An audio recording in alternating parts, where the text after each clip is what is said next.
And me brothers మూవీస్లో మీరు ఈగర్గా వెయిట్ చేస్తున్న మూవీ ఏది? Actually I'm waiting for VT13. అదేనా 13ఏనా?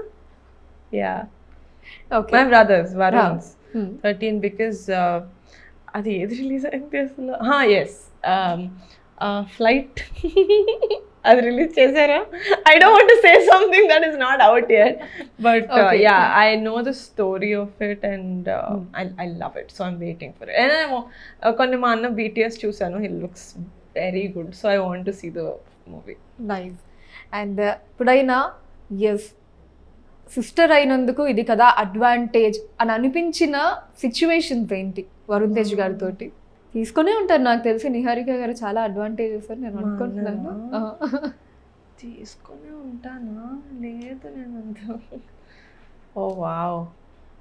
అంటే if I ever want to like last మినిట్లో అన్న I want to call my friends, లేకపోతే ఇలా మేము చిల్ అవుదాం అనుకుంటున్నాము అంటే మా అన్న ఆఫీస్కి వచ్చామంటాడు, అదొక్కటే. But yeah, nothing. యా, నేను చాలా అడ్వాంటేజెస్ సిస్టర్ మా అన్నకి. ఇంట్లో మేనేజ్ చేయని అంటే ఇంట్లో మేనేజ్ చేస్తారు. Sister like is very important.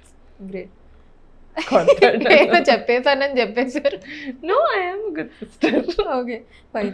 So అయితే ఇంట్లో థింగ్స్ ని మేనేజ్ చేయడం బాగా మేనేజ్ చేస్తారు. అదే యాజ్ అ సిస్టర్ గా. ఎక్కడైతే మీకు ప్లే స్పాన్సర్ చేస్తారు కాబట్టి అదొకటి advantage. Actually Varun Tej sister కాబట్టి అడ్వాంటేజ్ అంటున్నారా? Like an actor sister?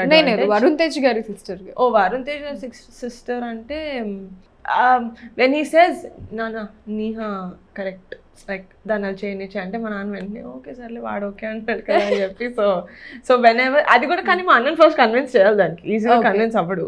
So ఏదన్నా నేను ఏదైనా ఊరు వెళ్ళాలని ఏదైనా నాన్న తక్కువ ఒప్పుకోకపోతే అన్నని it's very important for me అంటే సరే నేను నాన్నతో మాట్లాడతా. So that fine.